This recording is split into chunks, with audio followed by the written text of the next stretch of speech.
This is a story that spans beyond 10 years of my inquisitive history, and it all started with one tiny vowel. O.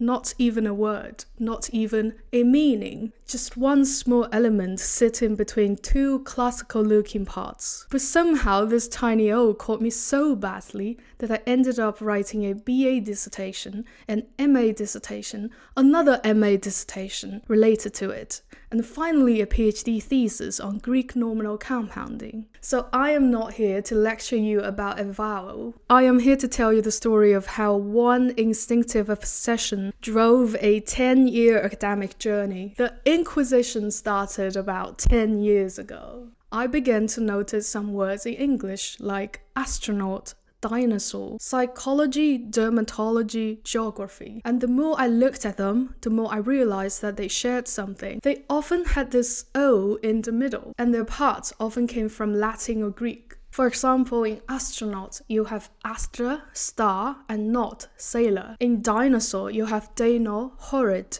and saur, lizard. In psychology, you have psych, soul or mind, and logi, account or study. So I could see that these words were not like chair, where you have just one element, but they are also not like blackboard, where you combine two complete English words, black and board. These words were made of parts, but the parts were not really independent English words. So what were they? And what was this O doing there? I could understand that sometimes maybe you need a vowel between two consonants so that the words can be pronounced. But then I had another question. Why O? Why not another vowel? Why did this little O keep appearing in these words? A little bit of background. I started teaching myself Latin in high school, and then I picked up ancient Greek in uni. So when other people might see a weird posh word, I saw these classical parts quite transparently. I saw these tiny colorful bricks, and each brick made sense to me. I wanted to know how they worked. This question hooked my younger self so badly that I wrote a BA dissertation on it.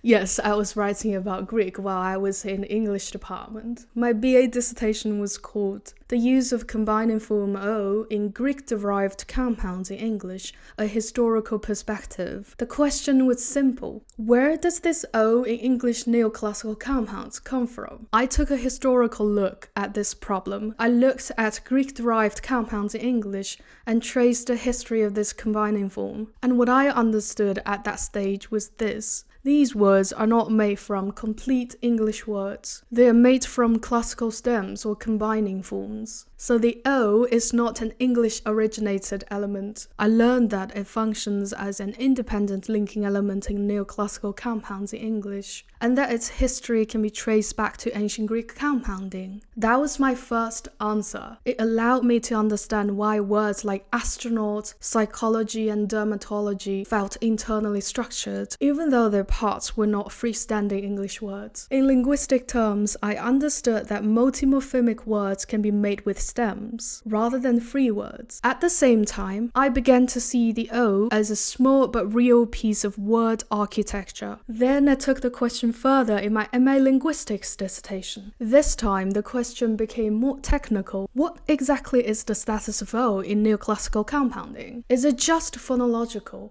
Is it morphological? Is it meaningful? Is it neutral? I titled the study The Status of O in Neoclassical Compounding, a Historical Account. For this project, I combined comparative philology, morphology, and generative phonology. As the knowledge and methodology advanced, my conclusion became more refined. I argued that the existence of O in neoclassical compounding is both morphologically motivated by analogy to classical Greek nominal compounding, and phonologically licensed in modern European languages. So by this point, I understood that O was part of a historical system. I also knew that O was a very Greek element. It had a morphological motivation, but at the same time, it was linguistically neutral enough to be loaned into modern European word formation. So I understood why it was there in the first place and why it could be there. But I still felt that I was looking at the modern afterlife of something more ancient. I wanted to go closer to ancient Greek itself. Then I did another MA in classics. Because I already knew through my BA dissertation that despite my interest in all the other areas of linguistics, I was most drawn to the ancient stuff.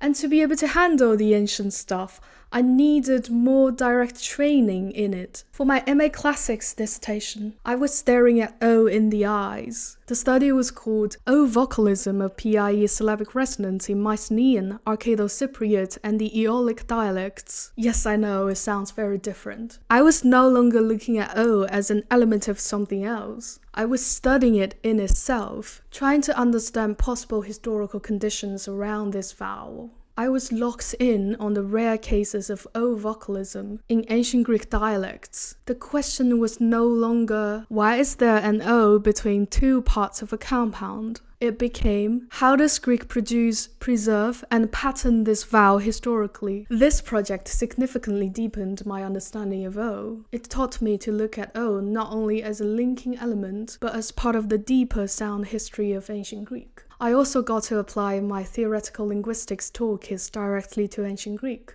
The fusion was successful. I knew I was going to love it, and I knew I would want more. I was still hooked. Now I knew that O was a very Greek element, and I knew that it became popular in the modern world. But I still wanted to know, at exactly which point in history did it start to be used like this? So I pursued a PhD project with the idea of knowing more about this O. My original proposal started from the linking phenomenon in ancient Greek nominal compounding, but the project developed into something much bigger. It became a study of ancient Greek double nominal compounds as a whole system, how they were formed, how they were distributed across texts, and how they were understood. Here, I pivoted from looking at O as an isolated problem to seeing it inside a whole compounding system. To do that, I needed data. I needed statistics. I needed to observe how it behaved in a large system of compounds. So I did a quantitative survey. It was through this big project that I unveiled the myth of Greek nominal compounding to myself. In Homeric epic, where nominal compounds were the most prolific, I found something striking. Most double nominal compounds are formed without any overt compounding device. The default pattern is the combination of bare stems. So in Homer, the compounding engine is fluid, poetic, fast, and often bare. But moving on to the classical corpus of comedy and oratory, the situation changes. The language moved into different communicative environments. Comic theater, legal speech, political rhetoric, technical vocabulary. This nudged a systemic shift in the compounding system as well. In this world, the linking vowel O becomes much more important. While adjectival compounds retain much of the archaic tradition, noun compounds acquire some new operations. The O becomes more standardized. It becomes a clearer formal signal. It helps construct new technical terms. This was the moment when I felt the historical process becoming visible in front of me. I felt as if I observed the rise of O in technical language right before my eyes. I was not just reading about the history of O anymore. I was watching the language reorganize itself. In the classical period, the compounding engine adapted to the new communicative demands of the language, and the standardization of O was a star product. The compounding system shifted from bare stem combination to the more standardized use of a linking O in nouns to mediate the form for understanding. I understood something that my younger self could not have formulated yet. The O does not create the compound by itself. It mediates an already existing morphological boundary. It shapes the drawing. It makes the compound visible,